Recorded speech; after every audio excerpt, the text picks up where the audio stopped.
welcome to today's topic, relining and rebasing. Before seeing what is relining and rebasing, let's see what is the need for relining and rebasing. Following their usage over a period of time, the adaptation of the dentures to the supporting basal tissues may not be the same as it was at the time of placement. This may be due to the resorption of the underlying bone. This may lead to loose fitting of the dentures, which in turn may lead to irritation of the underlying dentures on continual usage. Hence, periodic review of the patients is mandatory to assess the functioning of the dentures. An ill-fitting denture may be adjusted either by relining or rebasing of the existing denture.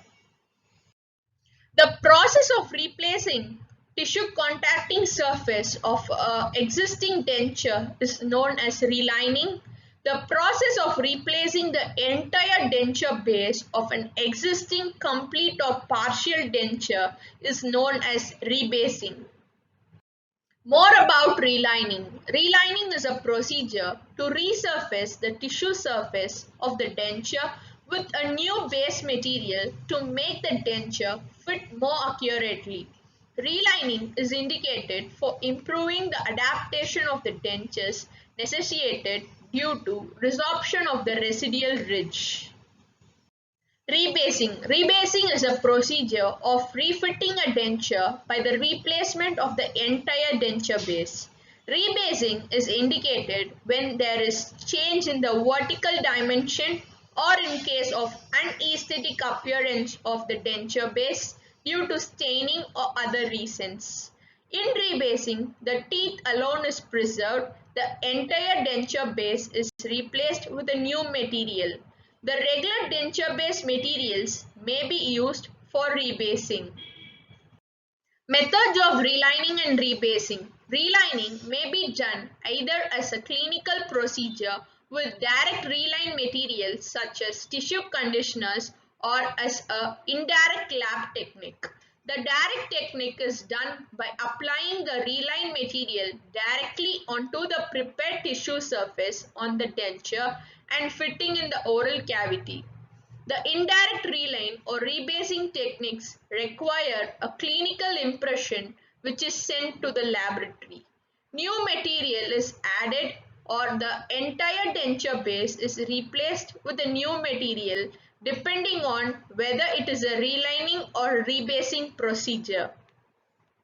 Steps involved in relining. Relining involves replacement of the tissue surface of an existing denture, whereas rebasing involves replacement of the entire denture base except for the denture teeth.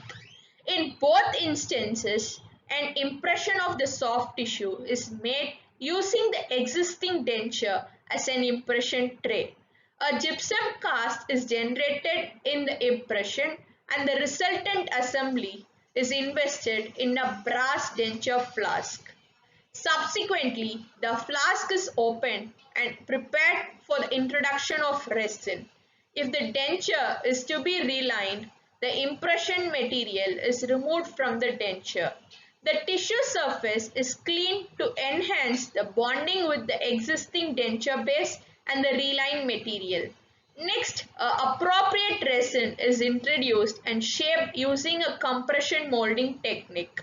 For relining, a low polymerization temperature is desirable to minimize the distortion of the remaining denture base. Hence, a chemically activated resin is usually chosen. The selected material is mixed and placed into the mold, compressed and permitted to polymerize. Finally, the denture is recovered, finished and polished. Then it's ready to be inserted onto the patient. Steps involved in denture rebasing. Steps required in rebasing are quite similar to those of relining. An accurate impression of the soft tissues is made using the existing denture as a custom tray. Subsequently, a gypsum cast is fabricated in the impression. The cast and the denture are mounted in a device designed to maintain correct vertical and horizontal relationships between the stone cast and the surfaces of the prosthetic teeth. The resultant assembly provides indices for the occlusal surfaces of the prosthetic teeth. After these indices have been established, the denture is removed from the teeth are separated from the existing denture base. The teeth are repositioned in their respective indices and held in their original relationships to the cast while they are waxed up to a new base plate. At this point, the denture base is waxed to the original form or the desired form. The completed tooth arrangement is sealed to the cast and the assembly is invested as previously described in relining. Following elimination of wax and the removal of base plate, the resin is introduced into the mold cavity. The material subsequently is processed. After processing, the denture is removed, recovered, finished and polished. The completed prosthesis consists of a new denture base in conjunction with teeth from the patient's previous denture. A smile is the prettiest thing you can wear. As future dentists, it's our duty to create smiles as much as we can. Thank you.